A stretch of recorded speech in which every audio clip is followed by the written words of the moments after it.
Entonces el carcelero los sacó y les dijo: Señores, ¿qué debo hacer para ser salvo? Ellos le dijeron: Cree en el Señor Jesucristo y serás salvo tú y toda tu casa. Y le hablaron la palabra del Señor a él y a todos los que estaban en su casa. Este es el pastor Alan Rodríguez de la iglesia Fuente de Vida en Ciudad Colón, San José, Costa Rica. Esperamos que seas bendecido por esta palabra.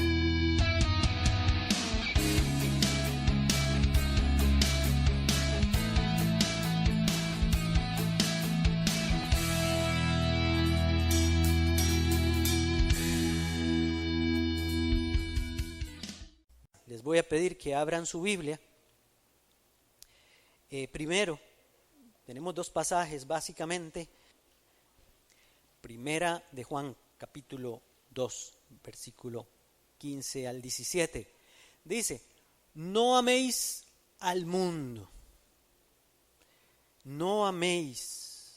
Pensemos en el amor como aquello que es el máximo sentimiento que podemos tener para apegarnos a algo. A eso se refiere la Biblia aquí. Sentimiento o atracción. Cuando alguien ama algo, sobre todo, no lo va a soltar. Pues aquí dice que el creyente, el que ya se convirtió, no debe ya amar al mundo. Cuando habla del mundo, no se está refiriendo al mundo como en San Juan 3:16. De tal manera amó Dios al mundo. Pues esto sería entonces una contradicción. Cuando habla de amar al mundo en San Juan 3:16 es el amor de benevolencia que tiene Dios hacia los pecadores, hacia el mundo pecador. Aquí, al decir no améis al mundo, Juan está hablando de todo aquel sistema cultural que nos rodea, con sus costumbres, con sus cosas, que son incluso algunas o la mayoría cosas que van contra la voluntad de Dios y en contra de su palabra. A eso se refiere aquí. Aunque también hay cosas del mundo que no son en sí pecaminosas, pero que yo puedo hacer que se vuelvan pecaminosas cuando yo las amo más que nada y me apego a ellas más que cualquier cosa. Puede ser un carro, sí, un ídolo de alguien. ¿Ah? Puede ser un deporte, o puede ser un pasatiempo, o puede ser un hijo, puede ser una hija, el esposo o la esposa, no sé, el trabajo, mamá, ¿verdad? Alguien puede amar más el trabajo que cualquier otra cosa, descuida al servicio del Señor, descuida a la iglesia, descuida a Dios, descuida a su familia por su trabajo. Entonces aquí dice, no améis al mundo, entonces dice, ni las cosas que están en el mundo. Ahí como que ya metió todo lo que acabo de decir, el mundo, ese sistema y todas las demás cosas del mundo. Porque si alguno, dice el versículo, no ha terminado, si alguno ama al mundo, el amor del Padre no está en él. Entonces esto es un filtro como para revisarnos. Ay. ¿Será que entonces el amor del Padre no está en mí? Porque yo todavía amo esto y amo lo otro, ¿verdad? Me gusta el pecado, me gusta lo malo, qué sé yo. Voy a seguir. Y dice, porque nada de lo que hay en el mundo, los deseos de la carne, los deseos de los ojos y la vanagloria de la vida, proviene del Padre. Nada de esas cosas, la carne, las cosas que con los ojos vemos y nos atraen, y todo aquello que nos causa orgullo, prepotencia, soberbia, eso es la vanagloria de la vida. Nada de eso viene del Padre, sino del mismo mundo. Y el mundo pasa y sus deseos, todo eso pasa. Pero el que hace la voluntad de Dios, ¿qué pasa? Permanece para siempre. Qué lindo. El que hace la voluntad de Dios permanece para siempre. No vamos a predicar exclusivamente de este pasaje, pero el Espíritu Santo me lo puso porque este es un problema que todos nosotros tenemos. Lidiar contra las cosas del mundo o lidiar con las cosas del mundo. De hecho, yo considero que nosotros tenemos solo un enemigo. El enemigo es el diablo. Pero el diablo tiene dos armas principales que él usa para apartarnos de Dios o para hacernos caer. Una es el mundo, una de las armas del diablo. Y otra de las armas del diablo es la carne, nuestra propia concupiscencia, le llama la Biblia. Entonces, hablamos el jueves de la cultura del peregrino, porque nosotros como peregrinos, como extranjeros en esta tierra, tenemos que tener una cultura, y la cultura es esa. Y hay algo que tenemos que tener en la mente, de lo que habla Juan, el apóstol aquí, es que no nos apeguemos al mundo, porque todo esto pasa, porque todo esto se acaba. Y yo no sé por qué a veces andamos nosotros detrás de las cosas del mundo.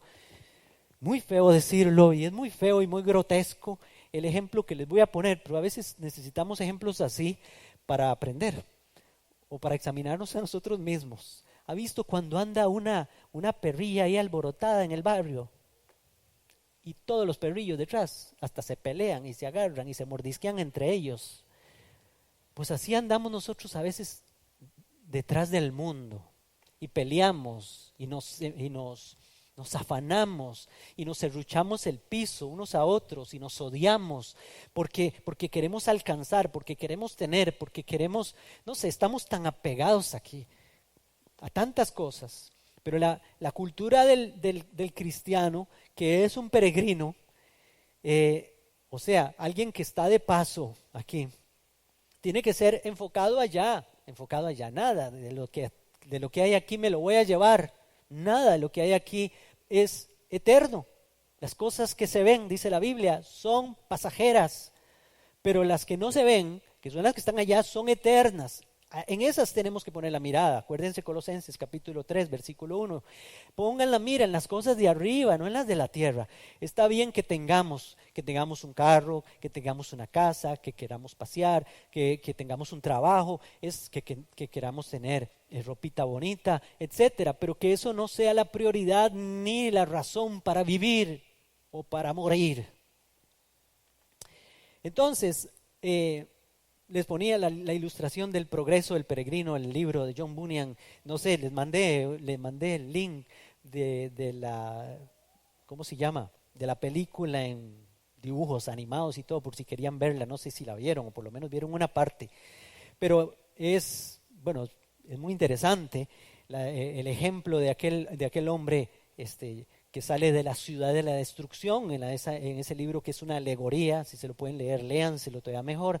Sale rumbo a la ciudad celestial, porque leyó en la Biblia, en un libro que no le llaman Biblia en ese libro, pero que sale rumbo a la ciudad celestial, y entonces en el camino tiene muchas trabas, muchas tentaciones para desviarse del camino. Aun cuando salió de ahí, algunos de los habitantes de la ciudad de la destrucción se fueron a buscarlo para hacerlo entrar en razón y que se devolviera, porque él incluso dejó hasta a su esposa y a sus hijos que se burlaban de él. Pero en la segunda parte del libro me gusta, porque en la segunda parte ya la mujer, la esposa, el peregrino, se arrepiente de lo que hizo, recibe una invitación del Rey de Reyes y Señor de Señores para ir a la ciudad celestial donde está su marido. Entonces toma a sus niños y se va a hacer el peregrinaje. Ella también, esa es otra historia muy linda aparte, con otras ilustraciones lindísimas. Así estamos nosotros. Un peregrino es una persona que va caminando, que es un viajero, es un caminante, es un emigrante, que no se considera como de esta tierra, como cuando emigramos a otro país. Aquí hay extranjeros, tenemos tal vez, a Nilsa, que la tenemos, que vino de Colombia, tenemos a varios nicaragüenses, ¿verdad? Que saben lo que es estar en otro país que no es el suyo, donde nacieron. Entonces, lo que nos quiere decir la Biblia es que nosotros estamos pasando por países, o estamos pasando como pasa un emigrante por países, rumbo a uno que es el que tiene por destino. Nosotros tenemos un destino, y es allá en los cielos, la ciudad celestial, la patria celestial, y eso dice la palabra. Andamos como turistas, como extranjeros, y lo que vimos el jueves fue que mientras pasamos por aquí, necesitamos un mapa, necesitamos un GPS que nos oriente, que nos diga por dónde ir, por dónde es el mejor camino para llegar a la patria celestial. Y ese GPS o ese mapa es la palabra de Dios. Vimos el Salmo 119, versículo 19, el jueves en la transmisión. Para los que estaban conectados ahí, levanten la mano a ver cuántos estaban oyendo, cuántos estaban viendo, ¿sí? Bastantes de los que están aquí, y los invito a que se conecten los jueves también. A veces las predicaciones tienen que ver con lo que hablamos los jueves, pero hoy quisiera ilustrarlos con el pasaje que vimos hoy hace 8, porque Dios me siguió hablando con el pasaje de Ruth. Busquen entonces el libro de Ruth. El libro de Ruth queda después del libro de Jueces en el Antiguo Testamento. Busquen el Antiguo Testamento y buscan el libro de Jueces, que es un libro grandecito, y luego sigue Ruth. Voy a buscarlo yo también aquí. Y quisiera que leyéramos desde el versículo 1, porque me interesa mucho lo que Dios me habló en el corazón que les comunicara o que les dijera a ustedes hoy. Tiene que ver, por supuesto, con esto, de no apegarnos, de seguir adelante, y lo que pide Jesús de nosotros mientras vamos para allá, meditando en esta historia de Ruth. Porque encontramos entonces una linda alegoría o una analogía para ilustrar nuestra estadía aquí en la tierra. Mire el capítulo 1, versículo 1 en adelante. ¿Lo tienen? ¿Sí? Ok. Aconteció, dice el versículo 1, en los días que gobernaban los jueces, por eso es que está este libro ahí seguido de Jueces, porque es en ese tiempo, dice que hubo hambre en la tierra. Y un hombre de Belén de Judá, y empiezo de una vez por aquí, la palabra Belén significa casa del pan. Ese es el significado de la palabra Belén, casa del pan. ¿Dónde fue que nació Jesús? ¿En cuál ciudad? Vamos a decir en Nazaret. Él era de Nazaret, oriundo de Nazaret, pero fue empadronado porque su familia era de Belén, y en Belén nació. Ahí fue donde le vinieron los dolores de parto a María, y ahí fue donde en aquel pesebre, en aquel establo nació nuestro Señor, humilde ahí, para enseñarnos humildad nosotros también, y enseñarnos de que siendo rico se hizo pobre, para que nosotros con su pobreza pudiéramos ser enriquecidos, dice la palabra. Pues el pan de vida, Jesús, nació en Belén. Entonces, esta gente vivía en Belén muchos años antes de Jesús. Perdonen que a veces diga estas cosas porque hay gente muy nueva aquí en medio de nosotros que tal vez no está ubicada con los tiempos y cosas de esas. Entonces dice, un hombre de Belén de Judá fue a vivir en los campos de Moab con su mujer y sus dos hijos. Los campos de Moab quedaban fuera de las fronteras de Israel. Era territorio gentil, territorio pagano. Tenían malas costumbres, adoraban sus dioses como Baal, Astarot, Quemos, parece que era el dios que tenían esta gente de Moab, el dios que adoraban. Entonces se van para ese lugar buscando mejor vida. Y aparentemente no fue una buena decisión, por lo que vemos más adelante, no les fue muy bien ahí, aunque quisieron hacer vida en ese lugar. Dice el versículo 2, aquel hombre se llamaba Elimelec y su mujer Noemí. Los nombres de sus hijos eran Malón y Kelión, efrateos de Belén de Judá. ¿Se acuerdan? De ti, Belén, Efrata. Era la región de Efrata, eran efrateos. Llegaron pues a los campos de Moab y se quedaron allí. Yo creo que el problema fue ese, que no había que quedarse ahí, había que ir a resolver el asunto pasajero, pero luego devolverse, porque se habían venido de la casa del pan, donde tenían sus tierras, donde vivían. El problema es que se quedaron ahí, y no solo eso, resulta que estando ahí pasó lo que viene aquí más adelante. Murió Elimelec, marido de Noemí, y quedó ella con sus dos hijos, los cuales se casaron con mujeres moabitas, cosa que también era prohibida por la ley. Eran mujeres que adoraban sus dioses, mujeres paganas, etcétera, con costumbres muy malas.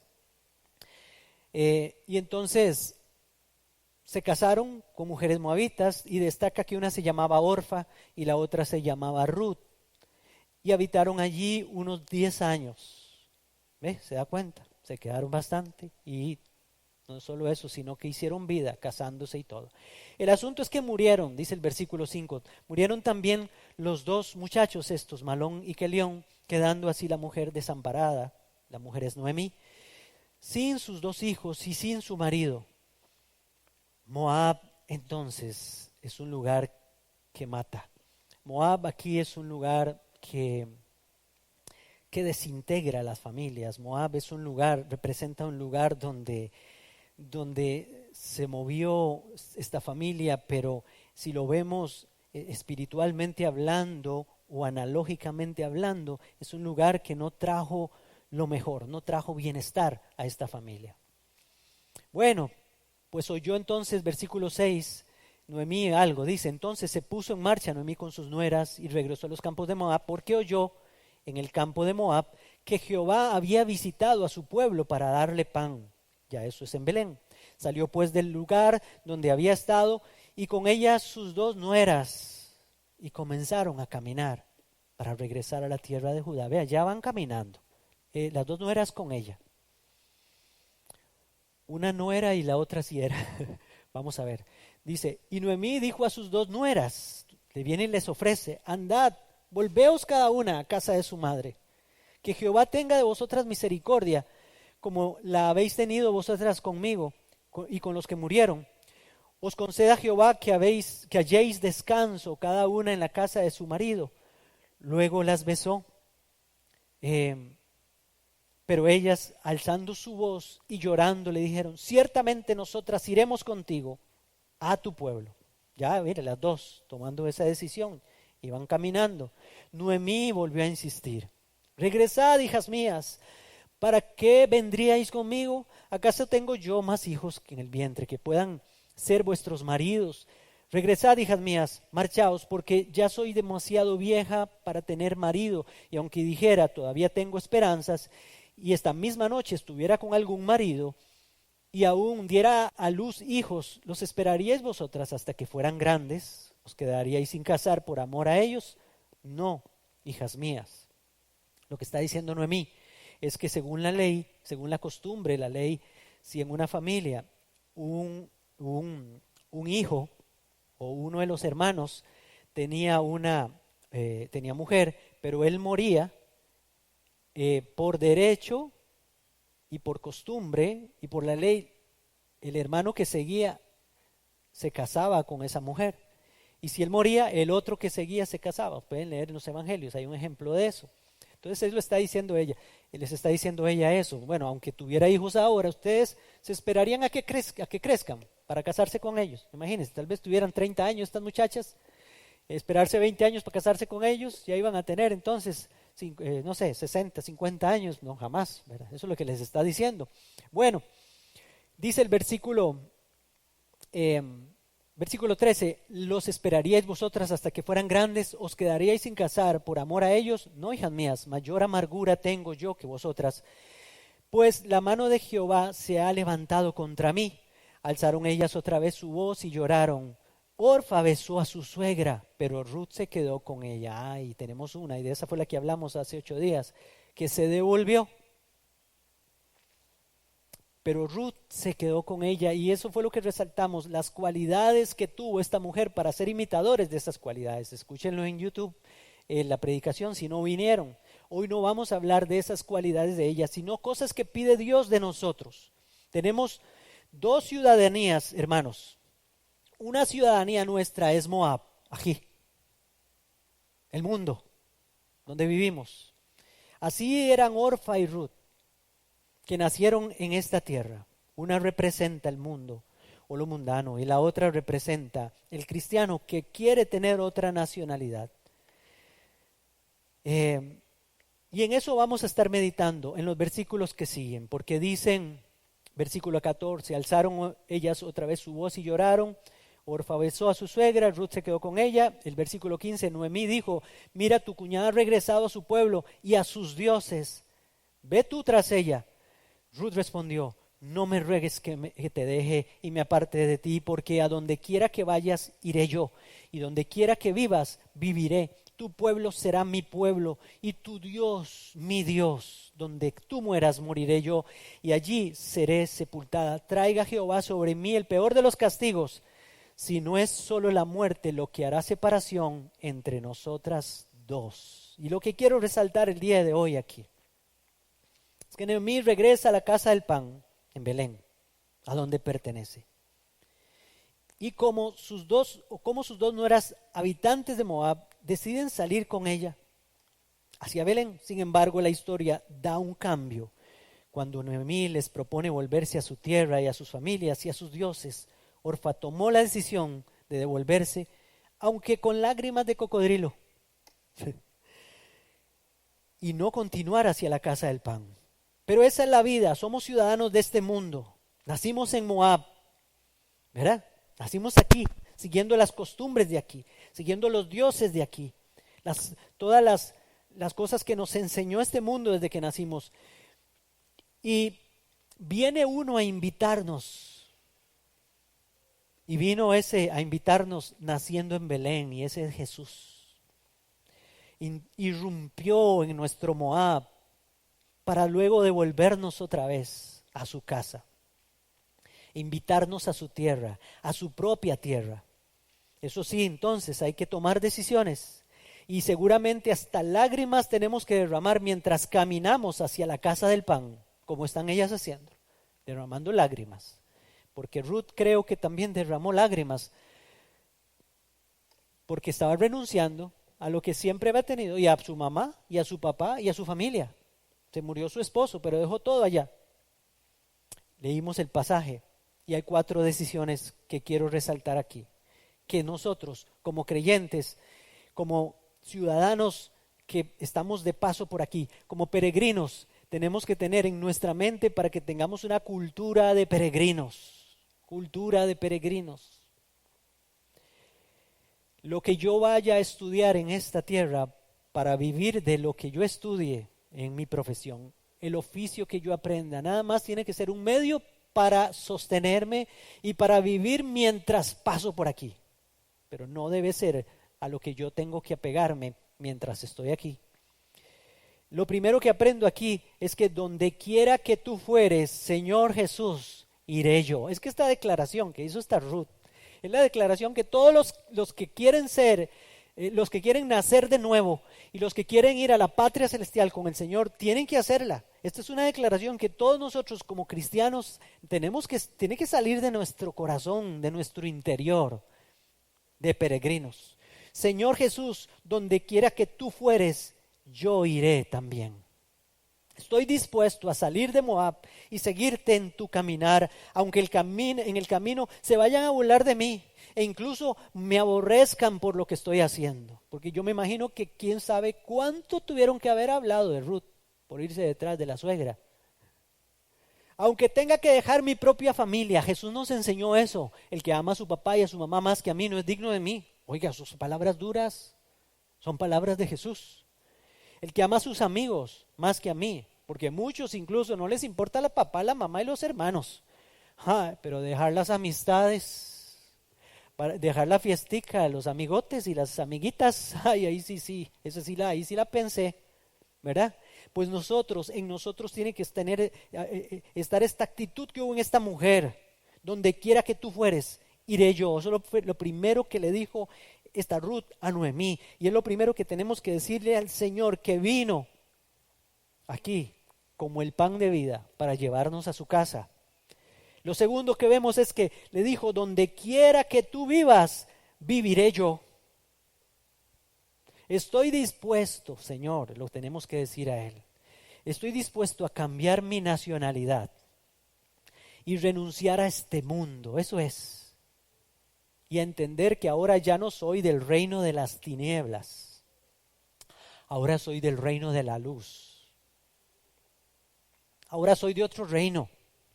Eso vino a decir Jesús. Arrepiéntanse, el reino de los cielos se ha acercado. ¿Cuántas veces hay que decirlo? ¿Cuántas veces hay que mencionarlo? Ya no somos de este reino. En este reino, aquí en la tierra, hay un príncipe, y Jesús lo llamó el príncipe de este mundo. Y los que quieren seguir y apegarse al mundo van a seguir las reglas del príncipe de este mundo. No es Jesús el príncipe de este mundo. Jesús es el príncipe del reino de los cielos. Y los que son del reino de los cielos tienen otra cultura, y parte de esa cultura es que estamos de paso por aquí, estamos de pasada porque vamos para allá, de donde es Él, porque Él vino a invitarnos a ir allá para que donde yo esté, ustedes también estén conmigo.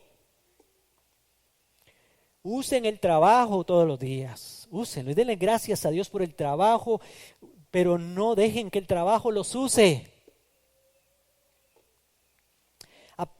Usemos las cosas de este mundo, usemos las cosas materiales, usemos el carro, usemos la casa y todo, pero no dejemos que ellos nos usen a nosotros, que nada nos coaccione, ni nada nos amarre tanto que no podamos nosotros despegarnos de las cosas de este mundo, y ni que hablar ya más directamente del pecado y las cosas pecaminosas. Es que me encanta esto, me encanta lo otro. No, tengo que renunciar a muchas cosas y llorar quizás incluso para dejarlas. Pero hasta que no tomemos esa decisión, Dios no va a poder ayudarnos. Porque Dios dice, den el primer paso. El primer paso nos toca a nosotros. Hace 15 días hablamos de eso. La entrada a la gracia es el arrepentimiento. Yo tengo que arrepentirme. Arrepentimiento no es sentirse mal, ni sentir remordimiento. Arrepentimiento es cambiar de actitud, renuncia a las cosas, tomar decisiones. Bueno, donde quiera que tú vivas, viviré yo, Señor Jesús. Yo estoy de acuerdo, estoy dispuesto a cambiar de nacionalidad, estoy dispuesto a no tener un lugar propio mientras llego a tu casa allá. Qué dicha, Señor, qué bueno la casa que me diste, Dios, qué lindo. Muchas gracias, pero voy a hacerme el cargo de que es alquilada, de que es prestada. Todo es prestado aquí, hermanos. No se apodere de nada, no se aferre a nada. No se aferre, suelte, eso es lo que nos enseña la Biblia, soltemos. Lo tercero que vemos aquí es que Ruth dijo, tu pueblo será mi pueblo. Qué lindas estas palabras. Estoy dispuesto, Señor Jesús, aún a cambiar de cultura, aún a cambiar de gente, aún a cambiar de familia, aún a cambiar de costumbres. Porque, hermanos, las familias a veces tienen unas costumbres malitas, yo le cuento.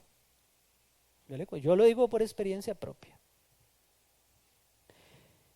Usted está acostumbrado, nació en una familia que tiene costumbres seguramente, o espero que no, en la mayoría de ustedes, pero la mayoría o algunos de nosotros sí.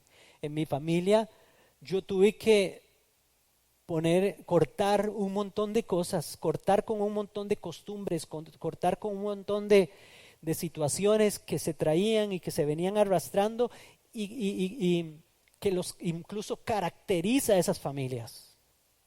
Y hay que cortar con esas cosas. Situaciones, hay familias que son muy dadas a la burla de otros. Y usted cuando está con ellos quiere que usted siga sus costumbres de qué sé yo, en celebraciones, hablemos de familias donde lo primero es el guaro, ahí tiene que estar el licor, las cervezas y todo, y usted tiene que cortar con esas cosas también. Y enseñarles que usted ya es de otro reino, no cerrarle las puertas del corazón ni levantar barreras que les impidan a ellos a entrar al reino donde usted está, más bien invitarlos a que vengan aquí, que vengan al reino de la luz, porque están en las tinieblas. Pero yo tengo que incluso aceptar que en algún momento tengo que cambiar de pueblo y cambiar incluso de familia. Tu pueblo será mi pueblo. Aceptaré a tu familia como mi familia. Esta es la iglesia del Señor. Esta es la familia de Dios. No estoy diciendo que usted bote a la basura y tire todos los años a la basura todos los años que usted ha vivido en su casa con su papá, con su mamá, con sus hermanos, su abuela, y siga amándolos y siga orando por ellos y todo. Pero en algún momento hay que cortar con muchas cosas. Y hay que ser valiente para eso. Hay que ser valiente. Más cuando van a empezar a criticarlo y van a empezar a burlarse de usted y van a empezar a hacer incluso hasta desheredarlo pueden, o desheredarla. Tu Dios será mi Dios, fue la cuarta cosa que dijo Ruth. Estoy dispuesto a renunciar, Señor Jesús, a mis dioses. Señor, yo quiero aceptar a tu Padre, Señor Jesús, como mi Dios, y a ti, Jesús, como mi Dios, porque también el Señor es Dios hecho hombre. Estoy dispuesto a renunciar a mis dioses, a toda costumbre religiosa que me aparta de ti, Señor. Aceptarlo y recibir como el único, a Jesús como el único y verdadero Dios. Señor Jesús, yo quiero aceptar que el Padre de la gloria, ese sea mi único Dios, y renuncio a todos mis dioses. ¿Cómo se ve desde el Antiguo Testamento esa tendencia de los seres humanos a tener otros dioses? Es que lo ilustra con ídolos hablemos de madera o de yeso o de piedra o lo que sea, que sí, son ídolos, porque esos eran sus dioses. Pero desde ahí, desde el Antiguo Testamento, empieza a enseñarnos la palabra de Dios, de que nosotros tendemos a hacernos de dioses, cosas que ocupan el lugar de Dios. Por eso Dios, el primer mandamiento, primero de los 10 mandamientos, en Éxodo capítulo 20, lo que dice es: no tendrás dioses ajenos delante de mí. Yo tengo que ser el primero, no puedes tener ninguna otra cosa que me suplante a mí. Luego sigue hablando de sus ídolos. No te harás imagen de nada, lo que hay en el cielo, ni en la tierra, ni debajo de la tierra, para adorarlo, para postrarte delante de él o de ella. Y ahí siguen los otros mandamientos. Tu Dios será mi Dios. Donde tú murieres, moriré yo, le dijo ella. Estoy dispuesto, Señor Jesús, a morir donde tú moriste. ¿Dónde murió Jesús? En la cruz. Jesús dijo: el que quiere venir en pos de mí, niéguese a sí mismo, tome su cruz cada día y sígame. El que quiere ser seguidor de Cristo, lo primero que pide él es: bueno, está bien, usted quiere seguirme, está arrepentido de sus pecados, pero le voy a decir una cosa: yo demando cosas, dice Jesús, yo demando. Y una de mis primeras demandas es: ¿está dispuesto a morir en una cruz por mí? ¿Está dispuesto a ser avergonzado por seguirme a mí? ¿Está dispuesto a ser vituperado por seguirme a mí? Y no solo en una cruz, en una estaca para ser quemado, para ser desmembrado, para ser despellejado por causa mía, porque todo eso dice la Biblia. Tiene que haber disposición a eso. Ese no es el evangelio que predican la mayoría de las iglesias hoy en día. La mayoría de las iglesias ofrecen, pero la palabra de Dios demanda. No es una oferta esto. No es: repita esta oración para que sea salvo. No, Jesús dice: para que sea salvo, usted necesita creer en mí como su Señor, estar dispuesto a morir por mí y amarme hasta la muerte, como nos amó Jesús. ¿Cómo amó Jesús? ¿Cómo nos amó Jesús a nosotros? Hasta la muerte, hasta la sangre, hasta la última gota. En la cruz Jesús, su corazón estaba ahí latiendo. Imagínense el corazón de Jesús.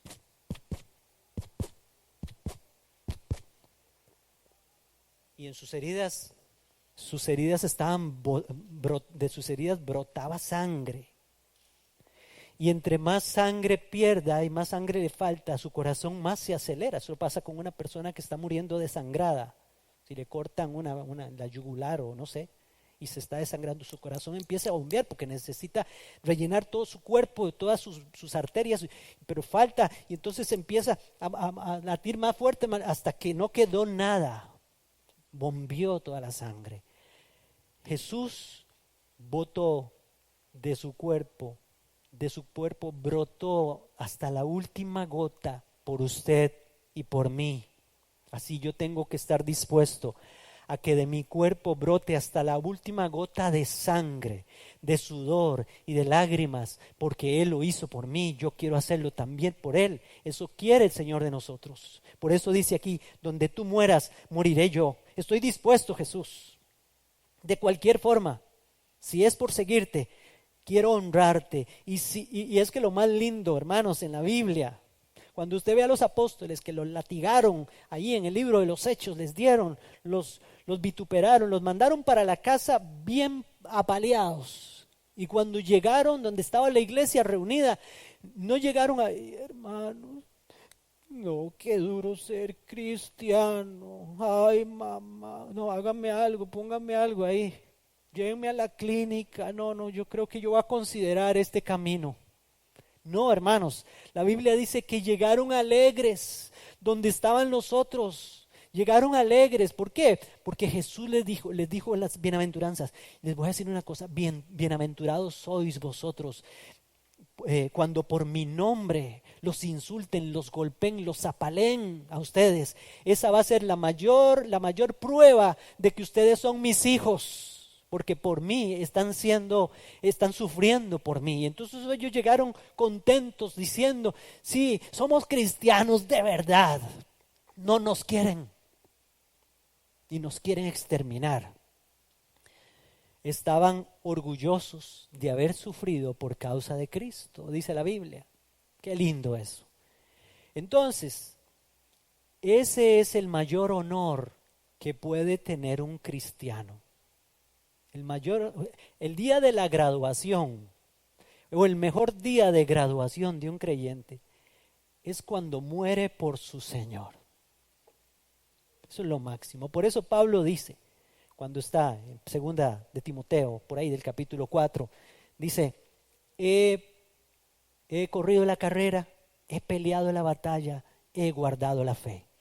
Por lo demás me está reservada la corona de justicia, la cual me dará el juez justo en aquel día, y no solamente a mí, sino a todos los que aman su venida. Él ya sabía que le estaba esperando una corona, porque iba a graduarse. Ya Roma lo tenía sentenciado a muerte. Estaba en el corredor, estaba en la milla verde, en el corredor de la muerte, esperándolo. Nada más lo estaba esperando el hacha o la espada que le iba a cortar la cabeza. Ese era el día de la graduación del apóstol Pablo.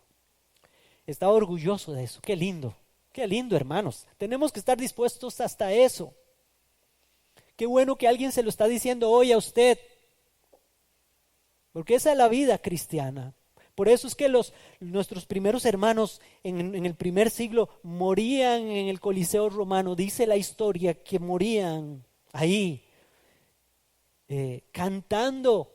Se los comían los leones, pero ellos cantaban y ellos se alegraban y ellos alababan a Dios. Yo no sé cómo hacían, yo no sé, el Espíritu Santo seguramente venía en ese momento y les daba tal capacidad a cualquier cristiano, a los que están muriendo hoy mismo, hoy en día, en este preciso segundo. Debemos seguramente estar teniendo hermanos que están muriendo en otras partes del mundo por causa de Cristo, solamente porque tengan el nombre de cristianos. Ustedes lo saben. Métanse a YouTube y ven. Eso está pasando hoy en día. Bueno, donde tú mueras, yo moriré. Y a la final dice, solo la muerte hará separación entre nosotros dos. Qué lindo es decirle eso al Señor. Es que cuando yo creo en Cristo, y si hay alguna persona aquí que todavía no ha creído en Cristo, no le ha entregado su vida, esto es como cuando llegamos al altar, los que nos hemos casado, y llegamos al altar a decir los votos. Delante de la cruz es como si yo me estuviera casando con Él, de por sí que Él es el esposo y la iglesia es la novia. Es lo mismo. Entonces estoy diciéndole, donde tú mueras, yo moriré, y también solo la muerte hará separación entre nosotros dos. ¿Han oído? Hasta que la muerte nos separe. Estoy dispuesto a seguirte, Señor Jesús, toda la vida. No te dejaré, no te soltaré, no me apartaré nunca de tu presencia, ni de tu obediencia hasta el día en que muera. Los votos matrimoniales. No te cambiaré por otra. No te cambiaré por otro Dios. El trabajo no será mi Dios. El deporte no será mi Dios. Ningún pasatiempo será mi Dios. Nada en esta vida será mi Dios. Solo tú, Señor. Estaré contigo en las buenas y en las malas. Porque también pasa. Algunos están muy contentos mientras las cosas van bien. Pero cuando van mal se alejan del Señor. Y a otros les pasa al revés. ¡Qué contradicción!